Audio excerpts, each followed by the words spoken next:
Well, magandang araw sa inyo. Bakit?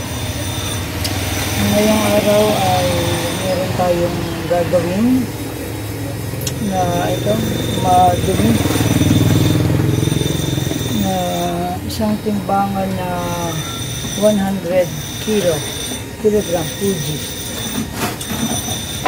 Findings natin, ito, yung kanyang pointer ay hindi naka-zero.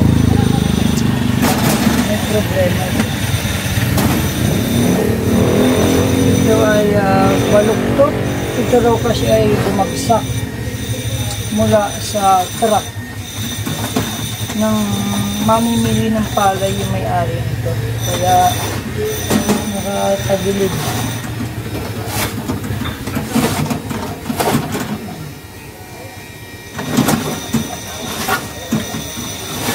Bago pa, tingnan natin.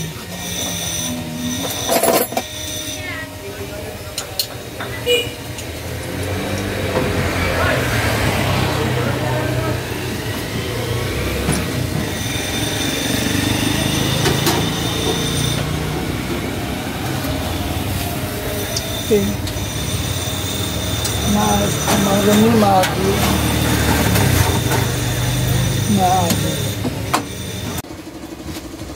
Marami ngayon itutuloy natin ang pag-repair dito.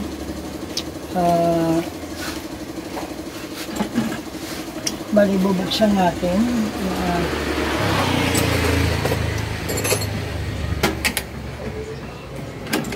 Ito kasi ay ginagamit sa palay. Sa lamin.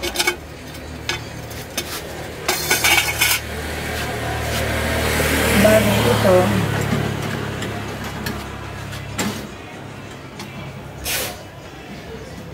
sinarado ko muna ayan, sa palay ko kasi gamit ko yung palay.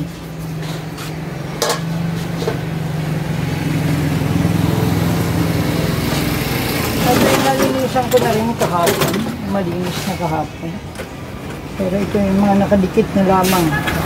Kaya ito yung mga ano to yung kaya nagpakiskis ka, ito yung mga parang abo-abo niya na nanigas dahil nabasa rin ito ng tubig ginamit nila sa pamimili ng palay, kaya ayan, nanigas yung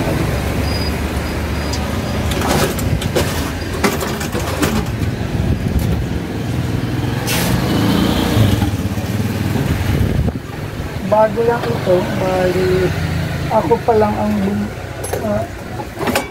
hindi pala akong bumukas dito.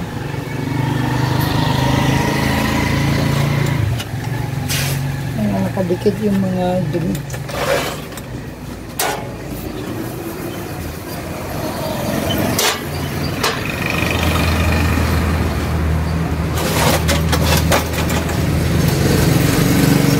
Ito ay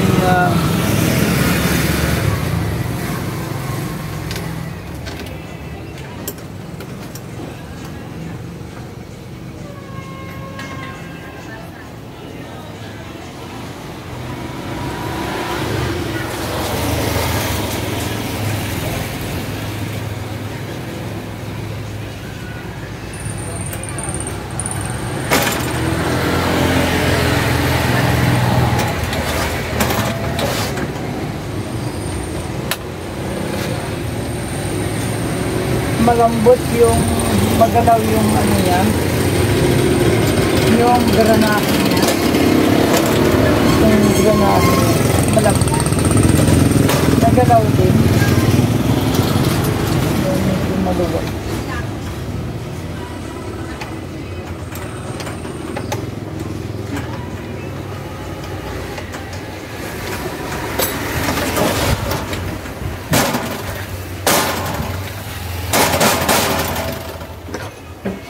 Timbangan kailangan hindi ito gumagalaw.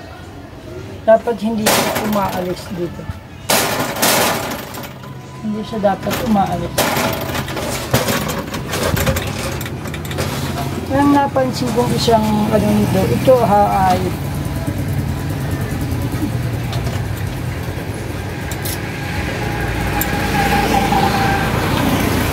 Ito, yung thread nito ay maiksi. Itong thread nito maiksi. Dito mahaba. Ibig sabihin, pinaikot itong spring. At ito ay, ano to? Ito, may thread dito. Dito naman sa kabila ay ang thread dito ay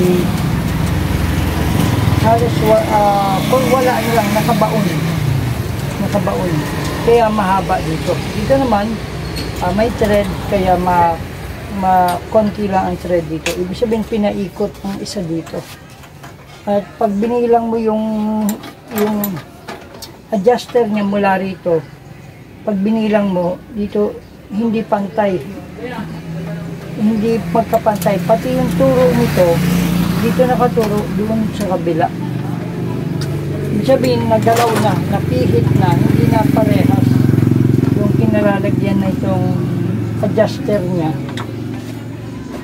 hindi na ho magkapareho. Ito, spring. At saka yung turo ng putol niya, ito yung putol niya, ito yung putol yung kabila. Ito yung putol niya. Kaya magkaiba, ibig sabihin gumalaw na ito. So,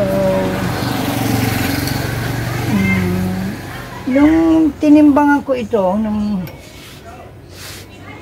nung i-check ko yung calibration niya, mababa ko ito ng kalahating kilo. Kumbaga, sa 50, mababa ko siya ng